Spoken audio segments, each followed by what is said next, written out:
টেকসই পরিবেশ বান্ধব ও উদ্ভাবনী প্রযুক্তি নির্ভর বস্ত্রশিল্পের উন্নয়নকে সামনে রেখে ঢাকায় শুরু হয়েছে 3 দিনব্যাপী বাংলাদেশ চীন গ্রিন টেক্সটাইল এক্সপো 2025। বৃহস্পতিবার রাজধানীর ইন্টারন্যাশনাল কনভেনশন সিটি বসুন্ধরায় বর্ণাঢ্য আয়োজনে মেলার উদ্বোধন করেন বাংলাদেশে নিযুক্ত চীনের রাষ্ট্রদূত ইয়াও ওয়েন।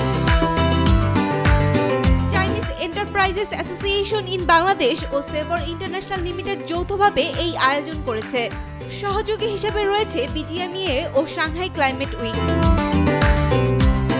উদ্বোধনী অনুষ্ঠানে বিজিএমইএর সভাপতি Mizanur Rahman, BTMC chairman brigadier general SM. Zahid Hasan, BCCCI সভাপতি মোহাম্মদ খোরশেদ আলম এবং সিইএবি সভাপতি হানকুন উপস্থিত ছিলেন।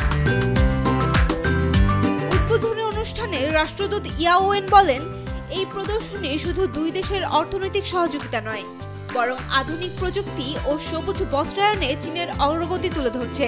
আগামী 25 অক্টোবর পর্যন্ত চলবে এই প্রদর্শনী। প্রতিদিন সকাল 10টা থেকে সন্ধ্যা 7টা পর্যন্ত দর্শনার্থীদের জন্য উন্মুক্ত থাকবে green textile expo 2025। Sayem Akter, Daily সান।